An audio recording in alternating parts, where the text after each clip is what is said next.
Nós estamos começando o programa Verdade e Vida, o programa da Igreja Presbiteriana do Brasil, que tem como propósito abençoar sua vida, sua família e trazer uma palavra de esperança para o seu coração.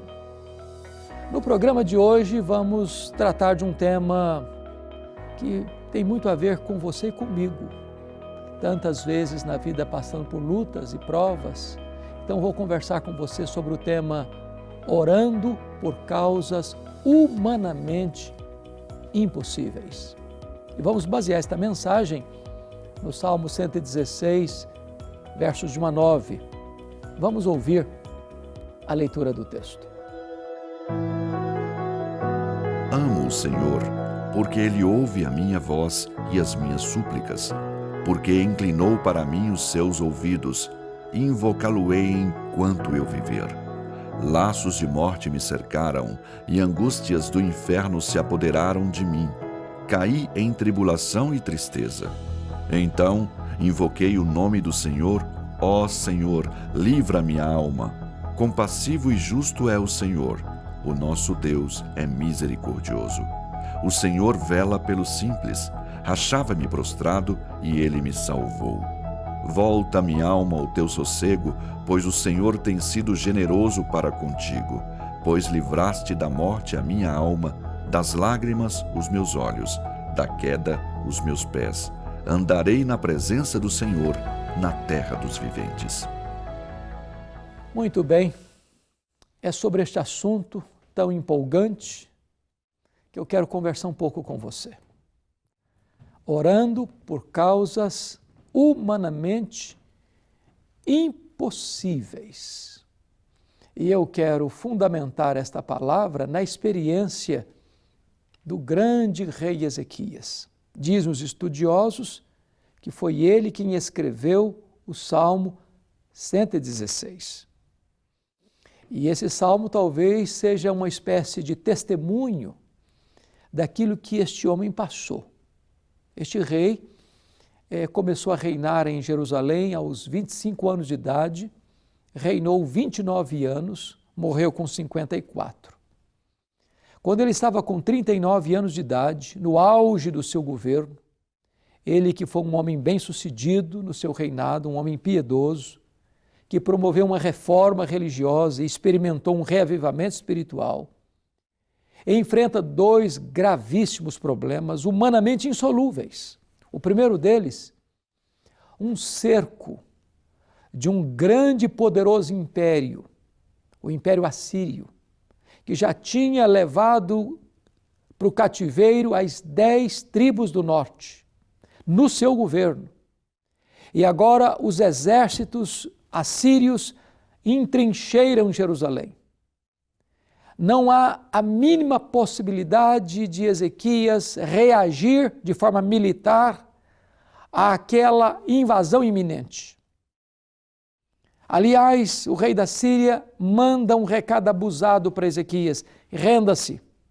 Nenhum Deus pode livrar você das minhas mãos. Nenhuma nação da terra pode resistir à minha invasão. E diz a Bíblia que diante daquele ataque iminente, Ezequias leva aquela carta afrontosa ao templo, coloca aquela causa diante de Deus em oração e Deus diz: esta luta não é sua, Ezequias, esta luta é minha. E numa noite apenas, Deus enviou um anjo que matou 185 mil soldados assírios e Deus livrou Ezequias daquele ataque iminente de uma invasão avassaladora.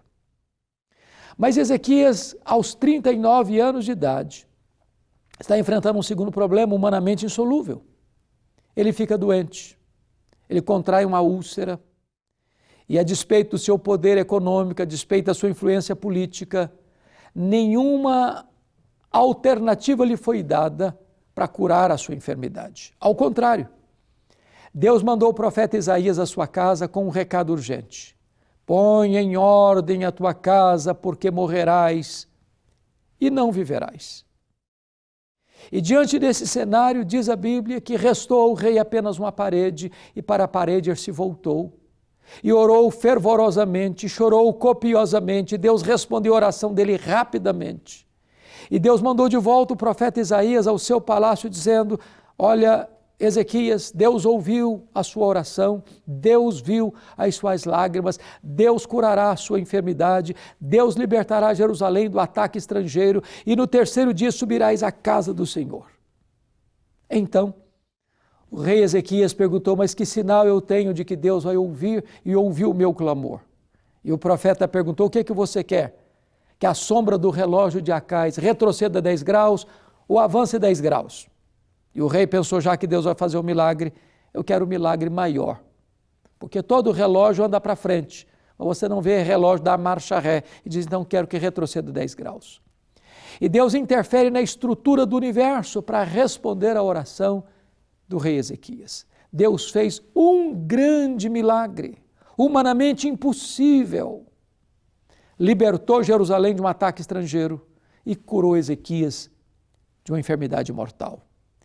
É desta maneira, então, que ele escreve o Salmo 16 para contar essa história. Ele diz no verso 3: laços de morte me cercaram, e angústias do inferno se apoderaram de mim. Caí em tribulação e tristeza. Ele está encurralado por uma situação de morte. E dentro do seu peito parece que o inferno está habitando. Angústias do inferno se apoderaram de mim. Quando esse homem caiu, prostrou-se no chão, nocauteado, é nesse momento que ele se volta para Deus em oração. Então, eu invoquei o nome do Senhor.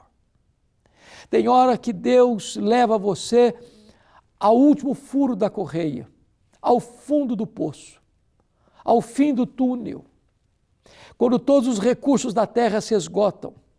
Embora você tenha dinheiro, embora você tenha influência, nada disso pode socorrer você. Esta é a hora de você estar sozinho, voltado para a parede, em lágrimas, clamando ao Deus Todo-Poderoso. E Deus é o Deus que responde oração. Então eu invoquei o nome do Senhor. É hora de também você invocar o nome do Senhor. Talvez você tenha causas perdidas na sua vida, no seu casamento, na sua família, na sua saúde, nos seus relacionamentos, mas Deus pode agir milagrosamente, trazendo restauração para a sua vida. Quando este homem vê o milagre de Deus na sua história, ele reconhece que Deus trouxe 3 livramentos para ele. Tu livraste da morte a minha alma, das lágrimas os meus olhos, da queda os meus pés. O primeiro livramento é o livramento espiritual.